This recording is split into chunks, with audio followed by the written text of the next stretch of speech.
बिहार के आदमी के चोरियो नहीं के करे आवत। अरे 500 रुपया लेके जकरा के विधायक रउआ बनावत नहीं, वो जब जीत के आएगा तो आपके और आपके बच्चों के हलक में उंगली डाल के 5,000 10,000 घूस लेगा और आप बाप बाप चिल्लाइएगा कि बिहार में बड़ा भ्रष्टाचार बा। हम पैदल चलत आनी 2 बरिस से, एगो हजाम मिलन हमारा रामनगर में, पूछने के भैया बताओ 35 बरिस से लालू नीतीश चलावत जा बिहार, ये दोनों में क्या फर्क बा? तो कहलस बहुत बढ़िया बात है भैया, हम तो हजाम हैं, अपने भाषा में बताई 35 बरिस के लालू नीतीश के राज में कोई फर्क नहीं है। जनता का हजामत तो दोनों में पूरा पूरा बनल बा। खाली फर्क इतने बा कि लालू के राज में जनता के हजामत अपराधी सब बनावत रहसन, और नीतीश के राज में हजामत अब अधिकारी सब बना रहल बा सब। लालू जी के राज में अंधेरा होने के बाद अपराधी सब गन लगाकर लूटता था। आई नीतीश भाजपा के राज में अधिकारी सब ब्लॉक में थाना में दीने में कलम लगा के लूटता सब।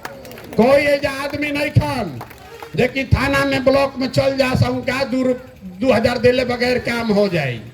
लेकिन 5 बरिस घूस देला के बाद, कष्ट कटला के बाद अभी भाजपा के आयल बड़न विधायक वोट मांगे तो सब आदमी अपन दाखिल खारिज के कष्ट भुला गए। अब नीतीश कुमार में उनका खराबी नहीं खे दिखत, अब उनका दिखत अब भूमिहार के है आगरा के है पिछड़ा के है। अब उनके के जाके वोट दी हन, तब वोट दी हन तब चुनाव के बाद नीतीश के लोढ़ा खइहन। यह कहे आइल बानी, न सुधरिएगा आप, क्योंकि आपको सुधरना ही नहीं है। जब आपको अपने और अपने बच्चों की चिंता नहीं है, वो आदमी दूसरे का चिंता क्या करेगा? यही बताने आए। अभी कोई कहतन राय जी कि प्रशांत किशोर का हाथ मजबूत कीजिए। अरे भाई, हमको आपका साथ ना चाहिए, आप हमारा हाथ क्या मजबूत करिएगा? आप तो अपने बच्चों का हाथे नहीं मजबूत कर सके, आप हमारा हाथ मजबूत कीजिएगा। हम कितना पूर्वक पूछते हैं आप। अरे जो आदमी अपने बच्चा के लिए नहीं खड़ा हुआ, वो प्रशांत किशोर के लिए खड़ा होगा। हम 2 बरिस पैदल चले कि 20 बरिस चल दी, आप न सुधरने वाले हो रे भाई। यही बताने आए। कोई वोट वोट न मांगते हैं, हाथ वोट नहीं जोड़ते हैं। ये भी नहीं कहेंगे राय जी जैसा कि आप अंगड़ाई लीजिएगा तो बिहार बदल जाएगा। घंटा कुछ नहीं होगा। आपका दुर्दशा जरा जाकर देख लीजिए रोड पर। हम आ रहे हैं गाड़ी से, इससे पिछड़ा इलाका कोई नहीं दिख रहा। काची के अंगड़ाई, खाली घर बैठ के अंगड़ाई लिया था। आपका दम कुछ नहीं है, आपका दम कुछ नहीं है। अगर दम होता तो ये जो नेता सब आप पर राज कर रहा है, इसको उखाड़ कर आप फेंक देते, लेकिन आपको दम नहीं है। कहता है बिहार में एक बिहारी 100 पर भारी। हम कहते हैं आपसे ज्यादा कोई कमजोर नहीं है। एगो गुजराती 100 गो बिहारी के मजदूर बना के खटावत ऐसे आदमी मोछ ऐठा ताड़न। एक बिहारी 100 पर भारी। आ लड़का भोजपुरी गाना सुन के नाचत आ हो गइलन सब मजदूर। मेरे भाई, आपके पुरखों की ताकत थी। यही बिहार है जो कभी ज्ञान का भूमि था। दुनिया भर से लोग यहाँ पढ़ने आते थे, लेकिन आज आपका हमारा जो बिहार है, ये मजबूत लोगों का बिहार नहीं है, ये मजदूरों का बिहार है, अनपढ़ों का बिहार है। हर घर से लड़का बाहर गया है पलायन करके 10,000 रुपया के रोजी रोटी के लिए। तो अगर इसको सुधारना है तो जगिए, आपके पास ये अवसर है। आदमी कहता हन कि 25 में जन सुराज के जितावल जाए। अरे भाई, अभी लक्ष्मी पूजा बाद दिवाली में लक्ष्मी जी के बुलावे खातिर क्या कइल जाला? पूजा होला ना लक्ष्मी जी के, सब लोग पूजा करते हैं ना। लेकिन लक्ष्मी जी के पूजा करे से पहले सिखावल गइल बा कि 2 दिन पहले घर के बढ़िया से सफाई होई तबे लक्ष्मी जी आई हन। तो अगर 25 में जन सुराज का समृद्धि लाना है तो अभी उपचुनाव में ये जितना ही कूड़ा करकट बारंजा झाड़ू मार कर इनको बाहर कीजिए, तभी आपका भला होगा, न तो भला होने वाला नहीं। होना चाहिए कि नहीं होना चाहिए? एक अभी हथवा उठा के बोले कोई नेता काम नहीं किया है, तो अब बोलिए कि जो नेता काम नहीं किया, जिन नेताओं ने आपके बच्चों को लूटा है, जिन नेताओं ने आपके बच्चों को अनपढ़ मजदूर बनाया है, उसको वोट दीजिएगा कि नहीं दीजिएगा? हाथ उठाकर बोलिए दीजिएगा कि नहीं दीजिएगा। एक एक आदमी हाथ उठाकर बोलिए दीजिएगा कि नहीं दीजिएगा? नहीं ना दीजिएगा, नहीं ना दीजिएगा। अब दीजिएगा तो अपने बच्चों का पाप का भागी कौन होगा? आप खुद होइएगा। जन सुराज अच्छा लगे तो जन सुराज को दीजिए, नहीं अच्छा लगे तो कोई बात नहीं, निर्दलीय को दो। वो भी अच्छा न लगे, नोटा पर बटन दबाइए। लेकिन जिन नेताओं ने आपको और आपके बच्चों को लूटा है, उसको वोट मत दीजिए। यही बात बताने आए हैं। अब इतना देर आप हमारा बात सुन लिए। हम 2-2.5 बरिस से पैदल चलत रही। 5 दिन आप जाते हैं बाबा धाम, आपका हाथ पैर फूल जाता है। हम 2 बरिस से पैदले चल देनी। कैसे चलता नहीं? ये चल रहे हैं ऊपर वाले के कृपा से और आप जैसे लोगों के दुआ और आशीर्वाद से। तो ये जो समाज के जगावे समझावे के काम शुरू कैले बानी, अगर आपको लगता है कि ठीक काम कर रहे हैं तो और कुछ नहीं, वोट जिसको देना है दीजिए, लेकिन अपना आशीर्वाद अपने बेटे प्रशांत किशोर को हाथ उठाकर एक बार आशीर्वाद दीजिए और बताइए कि ये प्रयास होना चाहिए कि नहीं होना चाहिए। जरा जोर से बोलिए, पीछे के लोग तक बोलना है, ये होना चाहिए कि नहीं होना चाहिए? होना चाहिए। अरे तो इतना देर से सब कड़वा कड़वा बात कहनी, करैला ऐसा कड़वा बात बोलनी, फिर भी आप हमको आशीर्वाद दे रहे हैं। तो जाने से पहले 2 मीठा बात सुनकर जाइए। भगवान ने हमको जो शक्ति बुद्धि पैसा साधन दिया है, लोग कहता है कि हम जिसको सलाह दे दें, जेकरे हाथ पकड़ ली वही आदमी जीत के राजा हो जाएगा।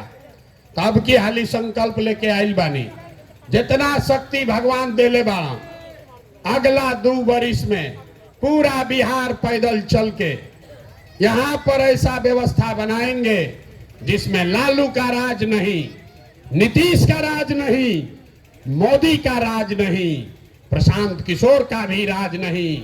2025 में आपका जनता का राज कायम होना चाहिए। होना चाहिए कि नहीं होना चाहिए? जोर से बोलिए, होना चाहिए कि नहीं होना चाहिए? होना चाहिए ना। तो जब ये जनता का राज 2025 में बनेगा तो नाल एक 2-3 संकल्प बा याद कर लीजिए।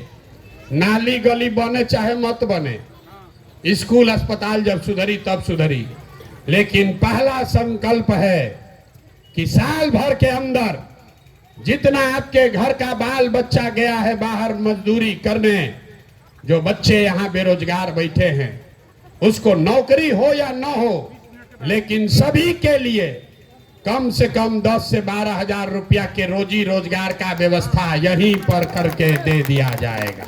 होना चाहिए कि नहीं होना चाहिए? होके चाहिए तो जोर से बोलिए, होना चाहिए कि नहीं होना चाहिए?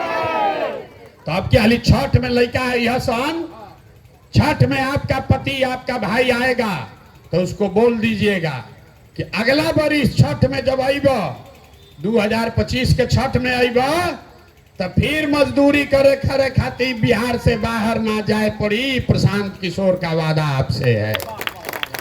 और यहाँ जितना लोग 60 बरिस से ज्यादा उम्र के हैं, नीतीश कुमार 400 रुपया का आपको भीख दे रहा है। महंगाई के जमाना में 400 रुपया दे रहा है, अपने बैठा है कोठी में, गरीब आदमी को दे रहा है 400 रुपया। तो इसलिए तय हुआ कि जब ये जनता का राज बनेगा तो 60 बरस से ज्यादा उम्र के हर महिला पुरुष को कम से कम 2000 रुपया महीना पेंशन के व्यवस्था जरूर कर दी जाएगी। होके के चाहे कि ना होके के चाहे? जोर से बोलिए, होके के चाहे कि ना? ना बोलिएगा तो ना हो। जोर से बोलिए, होने के चाहिए कि नहीं चाहिए? 2000 होके के चाहिए ना। तीसरा और अंतिम संकल्प, ये पैसा से गरीबी ना दूर हो। गरीबी दूर तब हो जब लड़कन के पढ़े के व्यवस्था हो। गरीब का बच्चा जब पढ़ने जाता है सरकारी स्कूल में तो या खिचड़ी खा के घरे चल आवता लड़का पढ़ते नहीं थे। हमनी के देखी यही जे सरकारी स्कूल में पढ़ल बानी जा, सरकारी स्कूल से पढ़ के यहाँ पहुंचे हैं। नीतीश लालू के सरकार में पढ़ाई का व्यवस्था पूरा बर्बाद कर दिया, गरीब का बच्चा सब मजदूर बन गया। तो जनता का जब राज अगले बरस बनेगा, तो जब तक सरकारी विद्यालय ना सुधरी तब तक आप अपने बच्चा को प्राइवेट स्कूल में भेजिए, अंग्रेजी स्कूल में, और उसका पढ़ाई का खर्चा फीस सरकार के ओर से भरा जाएगा। होके के चाहिए ना भाई, गरीब के बच्चा भी अंग्रेजी स्कूल में पढ़े के चाहिए ना, चाहिए कि नहीं चाहिए? तो हम आपसे मांगे कुछ नहीं, एक ही चीज मांग रहे हैं। जिन नेताओं ने आपको ठगा है, बर्बाद किया है, आपके बच्चों का जीवन लूटा है, चाहे आपके जात का है कि धर्म का, उसको वोट मत दीजिए, ना तो ऊपर वाला भी माफ नहीं करेगा। वोट नहीं ना दीजिएगा। जो ये लोग चोरी बदमाशी किया है उसको वोट नहीं ना दोगे भाई ना। भी बहुत आदमी हाथ नहीं कर उठावत ना, सुधरिए ना आदमी, हाथ उठा कर बोलिए, एक एक आदमी को हाथ उठाना है। वोट नहीं ना दीजिएगा चोर बदमाश को, जोर से बोलिए, दीजिएगा कि नहीं दीजिएगा? नहीं ना दीजिएगा। एक बार अपने बच्चों के लिए ईमानदारी रखिएगा ना। अब पैसा बटी तो ले लेबे के बाद, जे पैसा देबे आई उनका से पैसा ले लेबे के बाद, ये गरीबे का पैसा लूट के बैठा है। पैसा लेने के बाद अंदर जाकर जेकरा के मन हो ओकरा के वोट दिया। लेकिन पैसा जो बांट रहा है गरीब का लूट के, सबसे पैसा ले लेना है, आप ही का पैसा है, याद रही ना। तो वोट केकरा के दिया है? अब किया ली जॉन सुराज के देवे से ना हुई। एक बार संकल्प लीजिए, एक बार जीवन में वोट नेताओं के बच्चे के लिए नहीं, अपने अपने बच्चों के पढ़ाई रोजगार के लिए देना है। देना है कि नहीं देना है? अपना बच्चा के लिए जरा जरा वोट देना, हाथ उठाइए तो जरा हाथ उठाइए, किसको किसको अपने बच्चों के लिए वोट देना है। आज नहीं उठावती नेताजी के बच्चा खाती दी हंजा ना मनी हंजा। अभी बोलिए हाथ उठाकर, अपने बच्चों के लिए वोट देना है कि नहीं देना है? देना है। तो एक बार मिट्टी के सम्मान खाती एक बार बोल दिया जाओ। हम बोलब जय बिहार, आपको बोलना है जय जय बिहार, जय बिहार। ना जाके आदमी में दम नहीं थे, अतना नेता सब चूस ले ले बड़ा सन कि मुंह में आवाजों नहीं खे निकला। बड़ा लूटा है यहाँ का नेता सब। एक बार पूरा ताकत से बोलिए जय बिहार। अब पीछे के आदमी सब झारखंड में रहते हैं, अरे बिहारी को क्यों गरियाओ तारसन पूरा देश में। एक बार तो बिहार के नारा बोलो भाई, जय बिहार, जय बिहार, जय बिहार। घबराइए मत, एक बरस में आपको ये व्यवस्था बना कर देंगे, आपके बच्चों को पढ़ाई रोजगार के लिए बाहर नहीं जाना पड़ेगा। बहुत बहुत धन्यवाद।